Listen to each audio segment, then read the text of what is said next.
সালাম আলাইকুম। আমি নিজে অনেকটা অসুস্থ, তারপরেও এই খবরটা আসলে না করে পারলাম না। রাজনীতির নোংরা খেলায় ঝরে গেছে বাংলাদেশের আরো একটি উজ্জ্বল নক্ষত্র, উসমান হাদি। দেখেন, হাদিকে অনেকেই অপছন্দ করেন, কিন্তু হাদির মতন ব্যক্তিত্ব আপনি যদি দেখেন, মানে কোনো দলকে স্পেশালি রিকগনাইজ করা অথবা কোনো দলের পক্ষ হয়ে দাবেদারি করা, এটা তার রক্তের মধ্যে ছিল না। হাদিকে যারা গুলি করেছেন, যারা তাকে হত্যার পরিকল্পনা করেছেন, তারা আসলে কে, কোন দলের, কোথায় থেকে এই মাস্টার প্ল্যান করা হলো, সেটা কিন্তু এখনো প্রশ্ন। এটার জট কিন্তু এখনো খোলেনি।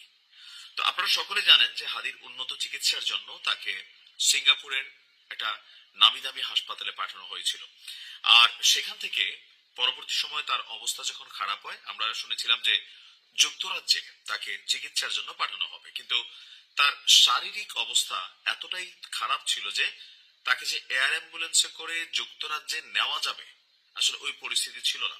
তো অ্যাজ এ রেজাল্ট সিঙ্গাপুরের এই হাসপাতালেই হাদি আজকে শাহাদাত বরণ করেছেন বলে আমরা মনে করি। মারা যাননি, তার শহীদ মৃত্যু হয়েছে। আপনার জেনারেল হাসপাতালে চিকিৎসাধীন অবস্থায় হাদির মৃত্যু হয়েছে। আর বিষয়টি ইতিমধ্যে সোশ্যাল মিডিয়াতে জানছেন যে নিউরো সার্জিক্যাল টিম যারা তার চিকিৎসা করছিল, তারা তার মৃত্যুর বিষয়টি জানিয়েছে। এখন এই খবরে অনেকেই হয়তো খুশি, আবার অনেকেই দুঃখ ভারাক্রান্ত। দেখেন, কারা খুশি আসলে? এখন অনেকে আছেন যারা রাজনীতিতে আওয়ামী লীগের রাজনীতি করেন, তাদের অনেকে আজকে খুশি প্রকাশ করছেন, কিন্তু হাদি কিন্তু শুধুমাত্র আওয়ামী লীগের বিপরীতে কথা বলে নাই। আপনি দেখেন, হাদির বক্তব্য প্রত্যেকটা রাজনৈতিক দলের